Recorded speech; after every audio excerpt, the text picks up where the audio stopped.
भारतीय नागरिक सुरक्षा संहिता 2023 की धारा 326 जो चिकित्सा साक्षी की डिपोजिशन ऑफ मेडिकल विटनेस से संबंधित है। धारा 336 चिकित्सा साक्षी की डिपोजिशन। यह धारा उन परिस्थितियों को बताती है जिनमें एक सिविल सर्जन या अन्य चिकित्सा विशेषज्ञ की गवाही डिपोजिशन को न्यायालय में साक्ष्य के रूप में स्वीकार किया जा सकता है, भले ही उस चिकित्सा विशेषज्ञ को व्यक्तिगत रूप से गवाह के रूप में न बुलाया जाए।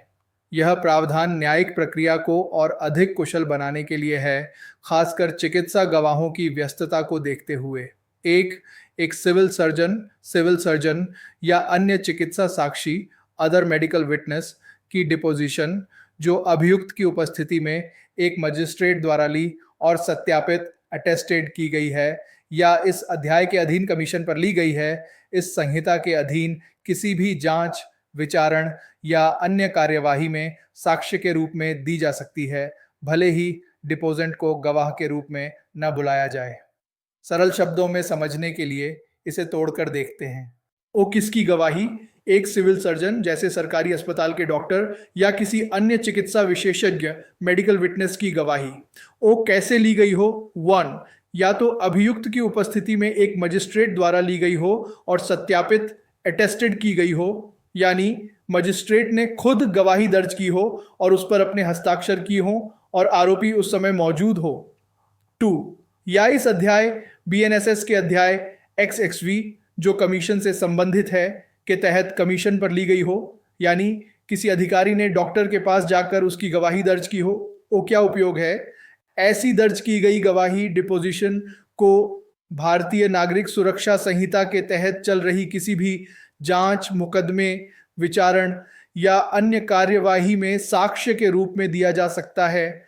ओ महत्वपूर्ण बिंदु, यह साक्ष्य के रूप में स्वीकार्य है, भले ही डिपोजेंट को गवाह के रूप में न बुलाया जाए। Although the deponent is not called as a witness। इसका मतलब है कि डॉक्टर को व्यक्तिगत रूप से अदालत में पेश होने की आवश्यकता नहीं है, उसकी पहले से दर्ज गवाही पर्याप्त हो सकती है। तो न्यायालय यदि वह उचित समझे और अभियोजन या अभियुक्त के आवेदन पर ऐसे डिपोजेंट को समन कर सकता है और उसकी डिपोजिशन के विषय वस्तु के संबंध में उसकी परीक्षा कर सकता है। सरल शब्दों में ओ, हालांकि उपधारा 1 डॉक्टर को व्यक्तिगत रूप से बुलाने से छूट देती है, फिर भी ओ न्यायालय यदि वह उचित समझे, इफ इट थिंक्स फिट, अपने विवेक से ऐसे डॉक्टर को अदालत में बुला सकता है और उसकी पहले की गवाही डिपोजिशन के संबंध में उससे पूछताछ कर सकता है। ओ और अनिवार्य रूप से शैल यदि अभियोजन पक्ष या अभियुक्त आवेदन करता है ऑन द एप्लीकेशन कि डॉक्टर को बुलाया जाए, तो न्यायालय को डॉक्टर को समन करना होगा और उसकी परीक्षा करनी होगी। महत्व, यह अभियुक्त के और अभियोजन के अधिकारों की रक्षा करता है। यदि किसी पक्ष को डॉक्टर की गवाही पर जिरह करने या स्पष्टीकरण मांगने की आवश्यकता महसूस होती है, तो वे उसे अदालत में बुलाने के लिए आवेदन कर सकते हैं और न्यायालय को ऐसा करना होगा। यह निष्पक्ष सुनवाई के सिद्धांत को बनाए रखता है। मेंट आई रा बैंक्वाट की इस धारा का समग्र महत्व न्यायिक दक्षता। यह धारा न्यायालयों में चिकित्सा विशेषज्ञों की बार बार उपस्थिति की आवश्यकता को कम करके न्यायिक प्रक्रिया को अधिक कुशल बनाती है। चिकित्सा पेशेवर अक्सर व्यस्त रहते हैं और उनका समय बचाना सार्वजनिक हित में होता है। साक्ष्य की स्वीकार्यता, यह उन विशिष्ट परिस्थितियों को स्पष्ट करती है जिनमें एक चिकित्सा गवाह की अनुपस्थिति के बावजूद उसकी पूर्व दर्ज गवाही को स्वीकार किया जा सकता है। न्याय का संतुलन, यह एक तरफ न्यायिक दक्षता और दूसरी तरफ अभियुक्त के निष्पक्ष सुनवाई के अधिकार के बीच संतुलन बनाती है। जबकि डिपोजिशन को स्वीकार किया जा सकता है, पक्षकारों को अभी भी डॉक्टर को जिरह के लिए बुलाने का अधिकार है। समय और संसाधनों की बचत, यह न्यायालयों और चिकित्सा पेशेवरों दोनों के लिए समय और संसाधनों की बचत करती है, जिससे वे अपने प्राथमिक कर्तव्यों पर ध्यान केंद्रित कर सकें। संक्षेप में, धारा 326 यह प्रावधान करती है कि एक सिविल सर्जन या अन्य चिकित्सा गवाह की डिपोजिशन जो अभियुक्त की उपस्थिति में मजिस्ट्रेट द्वारा ली गई हो या कमीशन पर ली गई हो को जांच या विचारण में साक्ष्य के रूप में स्वीकार किया जा सकता है, भले ही डॉक्टर को व्यक्तिगत रूप से न बुलाया जाए। हालांकि न्यायालय अपने विवेक से या अभियोजन या अभियुक्त के आवेदन पर डॉक्टर को उसकी डिपोजिशन के विषय वस्तु के संबंध में समन करके परीक्षा कर सकता है।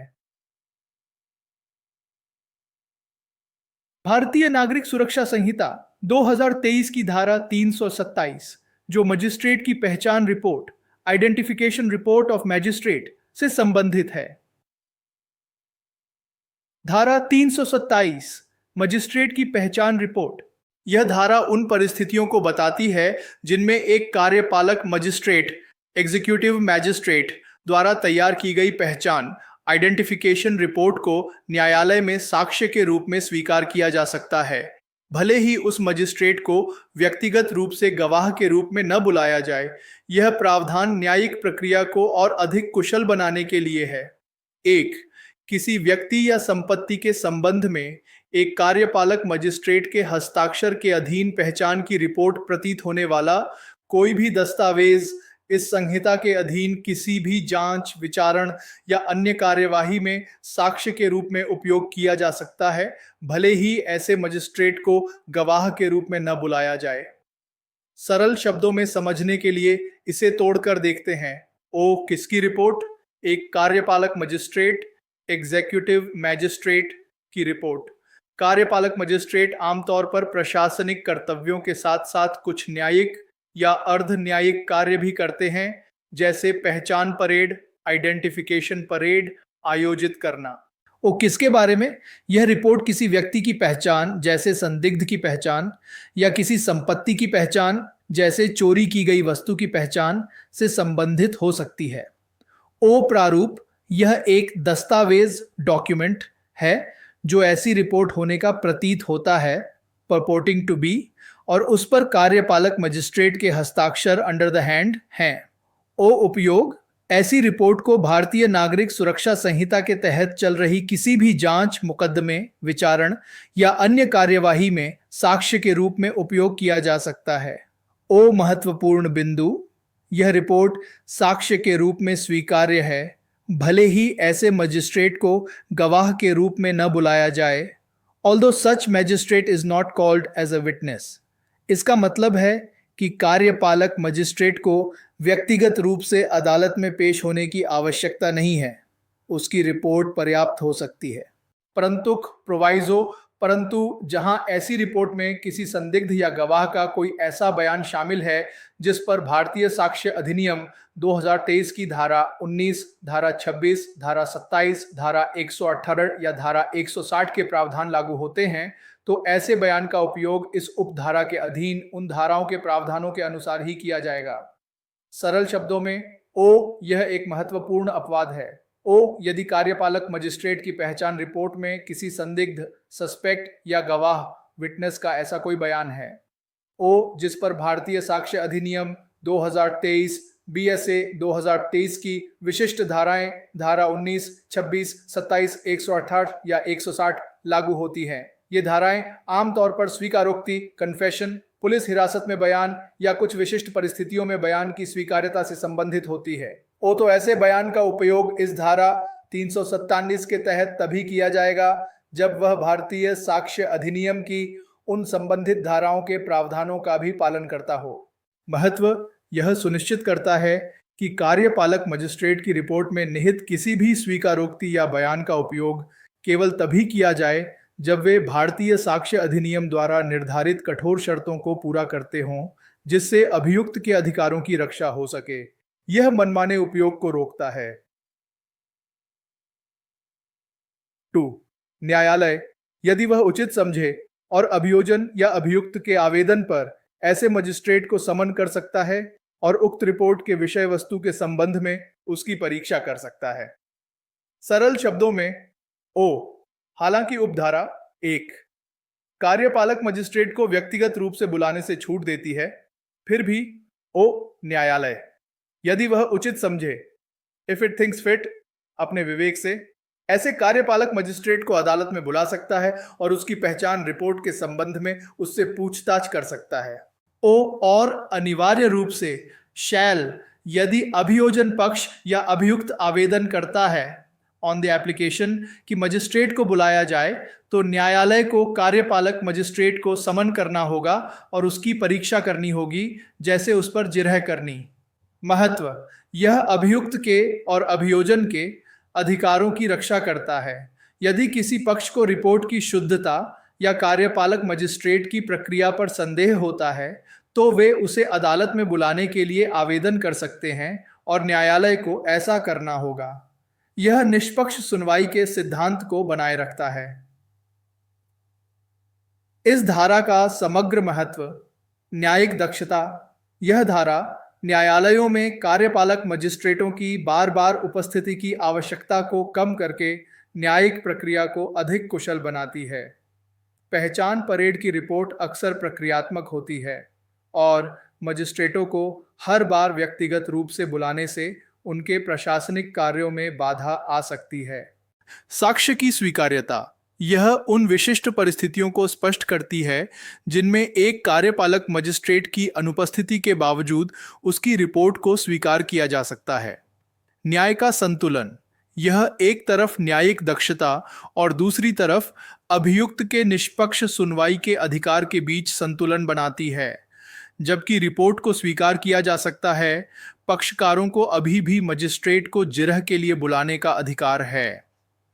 भारतीय साक्ष्य अधिनियम के साथ संबंध: परंतु यह सुनिश्चित करता है कि बीएनएसएस के तहत पहचान रिपोर्ट के उपयोग में भारतीय साक्ष्य अधिनियम के कठोर नियम, खासकर बयानों और स्वीकारोक्ति से संबंधित, बने रहें।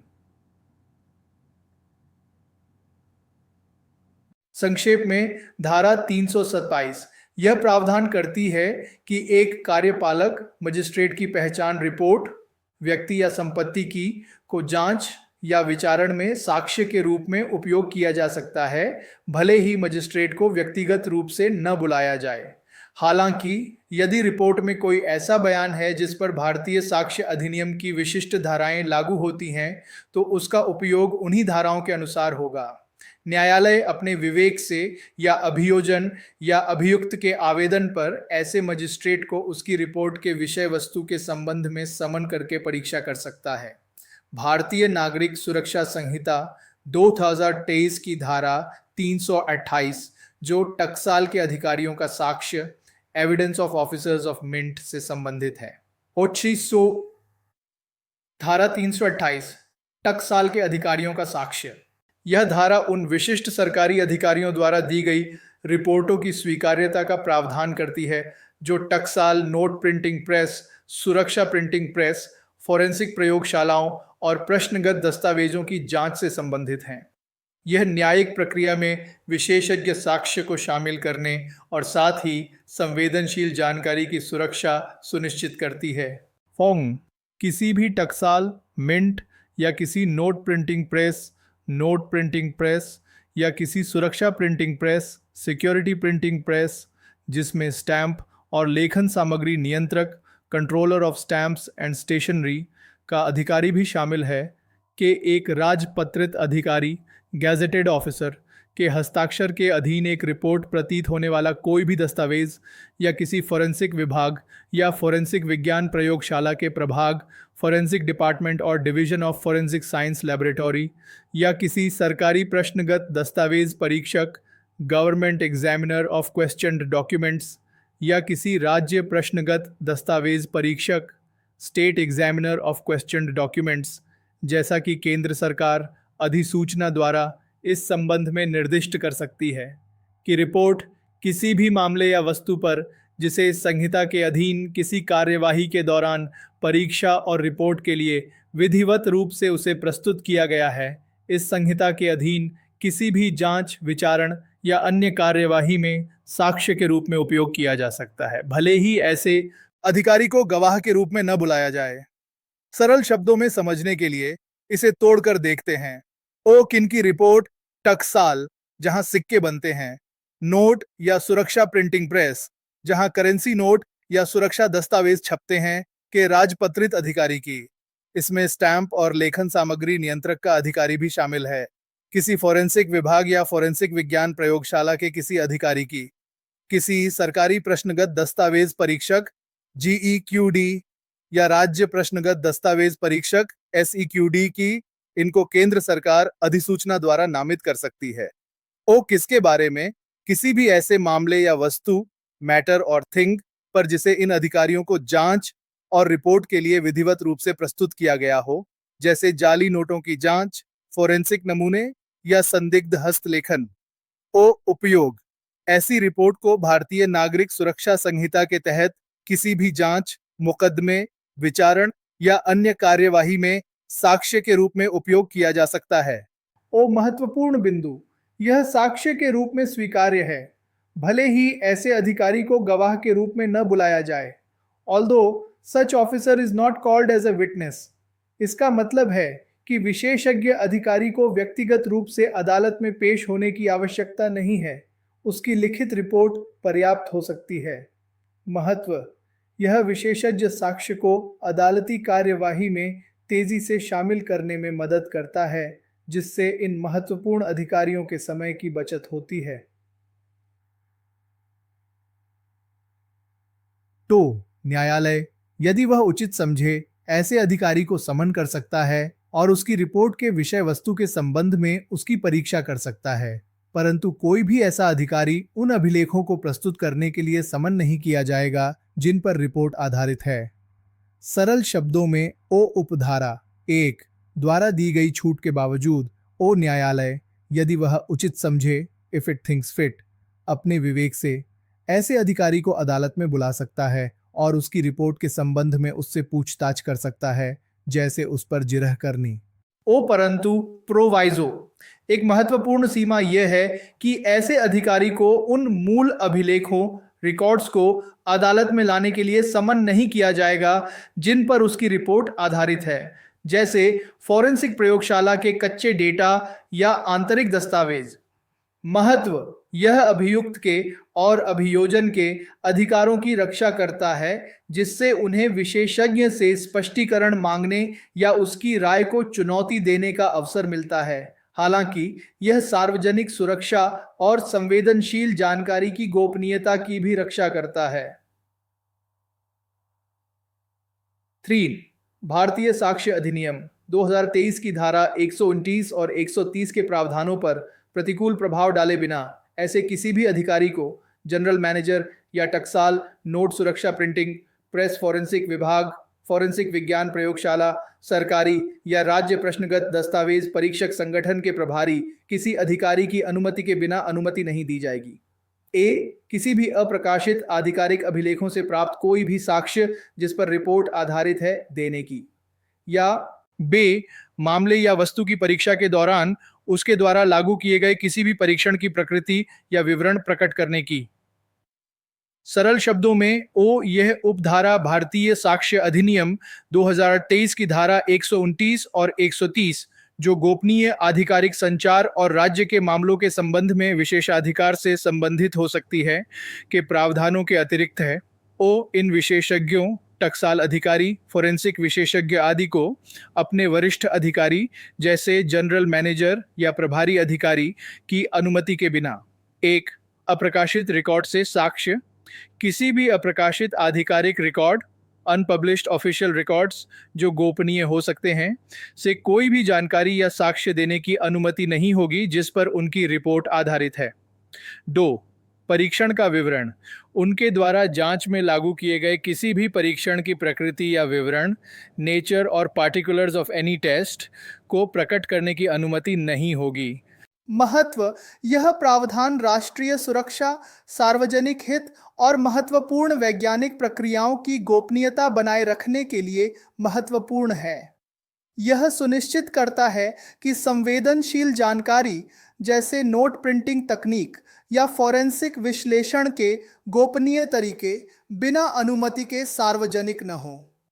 वक्त जरिया से इस धारा का समग्र महत्व, विशेषज्ञ साक्ष्य का त्वरित उपयोग, यह विशेषज्ञों की रिपोर्टों को उनकी भौतिक उपस्थिति के बिना साक्ष्य के रूप में स्वीकार करने की अनुमति देकर न्यायिक दक्षता बढ़ाती है। सार्वजनिक हित की सुरक्षा। यह संवेदनशील सरकारी या फोरेंसिक प्रक्रियाओं और जानकारी की गोपनीयता और सुरक्षा को प्राथमिकता देती है। संतुलनकारी अधिनियम।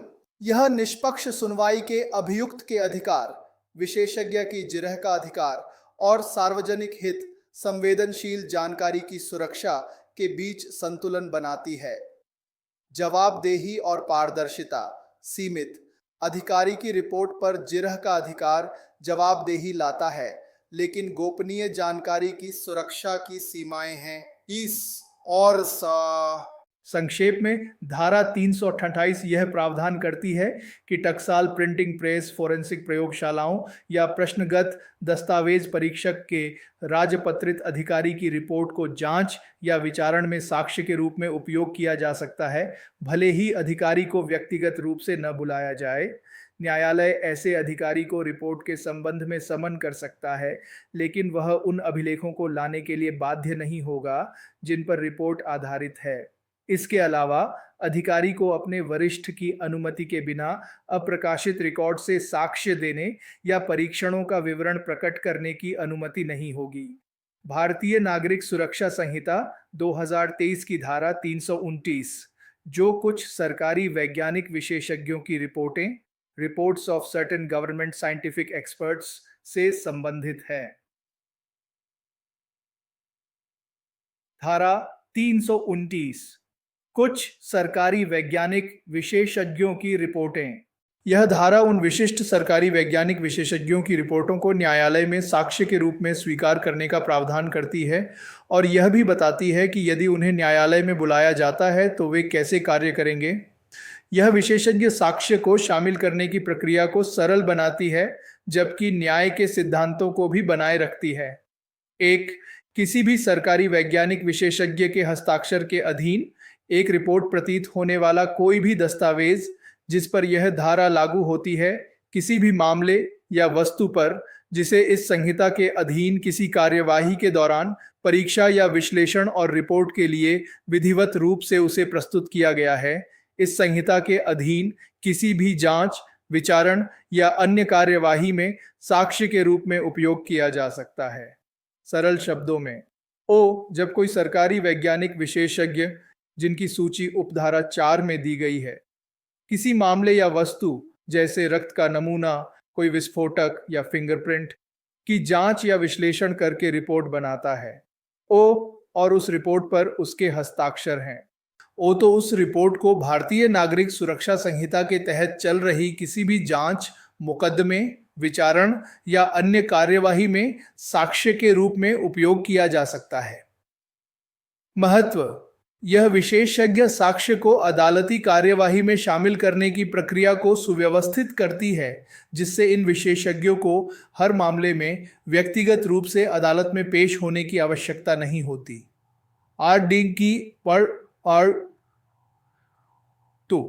न्यायालय, यदि वह उचित समझे, ऐसे किसी भी विशेषज्ञ को समन कर सकता है और उसकी रिपोर्ट के विषय वस्तु के संबंध में उसकी परीक्षा कर सकता है।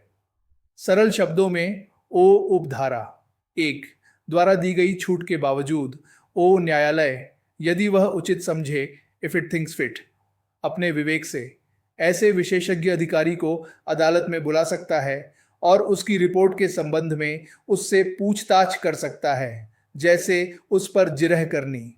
महत्व: यह अभियुक्त के और अभियोजन के अधिकारों की रक्षा करता है, जिससे उन्हें विशेषज्ञ से स्पष्टीकरण मांगने या उसकी राय को चुनौती देने का अवसर मिलता है। 3 जहां कोई ऐसा विशेषज्ञ किसी न्यायालय द्वारा समन किया जाता है और वह व्यक्तिगत रूप से उपस्थित होने में असमर्थ है, तो वह जब तक कि न्यायालय ने उसे व्यक्तिगत रूप से उपस्थित होने का स्पष्ट रूप से निर्देश न दिया हो, अपने साथ काम करने वाले किसी जिम्मेदार अधिकारी को न्यायालय में उपस्थित होने के लिए नियुक्त कर सकता है, यदि ऐसा अधिकारी मामले के तथ्यों से परिचित है और न्यायालय में उसकी ओर से संतोषजनक ढंग से गवाही दे सकता है। सरल शब्दों में, ओ, यदि न्यायालय ने किसी विशेषज्ञ को अदालत में बुलाया है। ओ, और वह व्यक्तिगत रूप से अदालत में नहीं आ पा रहा है, जैसे वह बीमार है या कहीं और व्यस्त है। ओ, तो जब तक न्यायालय ने विशेष रूप से यह न कहा हो कि उसे व्यक्तिगत रूप से ही आना है, विशेषज्ञ अपने किसी जिम्मेदार अधिकारी को अपनी जगह पर अदालत में भेज सकता है। ओ, लेकिन शर्त यह है कि वह जिम्मेदार अधिकारी मामले के तथ्यों से परिचित होना चाहिए और न्यायालय में संतोषजनक ढंग से गवाही दे सकने में सक्षम होना चाहिए। महत्व: यह सरकारी वैज्ञानिक विशेषज्ञों की व्यस्तता को ध्यान में रखते हुए प्रक्रिया में लचीलापन प्रदान करता है, जबकि यह सुनिश्चित करता है कि विशेषज्ञ साक्ष्य की आवश्यकता पूरी हो और न्यायालय को आवश्यक जानकारी मिल सके।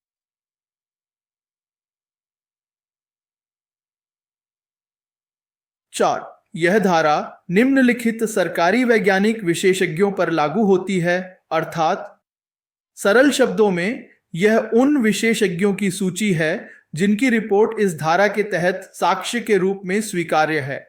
ए, कोई भी रासायनिक परीक्षक, केमिकल एग्जामिनर या सरकार का सहायक रासायनिक परीक्षक, असिस्टेंट केमिकल एग्जामिनर। बी, मुख्य विस्फोटक नियंत्रक, chief controller of explosives. C, fingerprint bureau के निदेशक, director of the fingerprint bureau. D, निदेशक, हाफकिन संस्थान, Bombay, director, Haffkine Institute, Bombay. E, केंद्रीय फोरेंसिक विज्ञान प्रयोगशाला, सेंट्रल फोरेंसिक साइंस लैबोरेटरी या राज्य फोरेंसिक विज्ञान प्रयोगशाला, स्टेट फोरेंसिक साइंस लैबोरेटरी के निदेशक, उपनिदेशक या सहायक निदेशक। एफ, सरकार के सीरोलॉजिस्ट टू द गवर्नमेंट, रक्त और शरीर के अन्य तरल पदार्थों का विश्लेषण करने वाला विशेषज्ञ। जी, इस प्रयोजन के लिए राज्य सरकार या केंद्र सरकार द्वारा अधिसूचना द्वारा निर्दिष्ट या प्रमाणित कोई अन्य वैज्ञानिक विशेषज्ञ। सरल शब्दों में, सरकार, राज्य या केंद्र अपनी जरूरत के हिसाब से किसी अन्य वैज्ञानिक विशेषज्ञ को भी इस सूची में शामिल कर सकती है, बशर्ते वह इसे आधिकारिक अधिसूचना द्वारा बताए। इस धारा का समग्र महत्व: न्यायिक दक्षता और गति। यह धारा न्यायिक प्रक्रिया को तेज करती है, क्योंकि विशेषज्ञ को हर बार अदालत में उपस्थित होने की आवश्यकता नहीं होती। विशेषज्ञ साक्ष्य का महत्व: यह वैज्ञानिक साक्ष्य के महत्व को पहचानती है और इसे कानूनी कार्यवाही में आसानी से शामिल करने का मार्ग प्रशस्त करती है। लचीलापन: उपधारा 3 में प्रतिस्थापन का प्रावधान विशेषज्ञों की व्यस्तता के कारण कार्यवाही में होने वाली अनावश्यक देरी को रोकता है। न्याय का संतुलन: यह एक तरफ न्यायिक दक्षता और दूसरी तरफ अभियुक्त के निष्पक्ष सुनवाई के अधिकार के बीच संतुलन बनाती है, जिसमें रिपोर्ट पर जिरह करने का अधिकार शामिल है। प्रमाणीकरण: उपधारा 4 विशेषज्ञों की एक विशिष्ट सूची प्रदान करके स्पष्टता लाती है जिनकी रिपोर्टें बिना भौतिक उपस्थिति के स्वीकार्य हैं।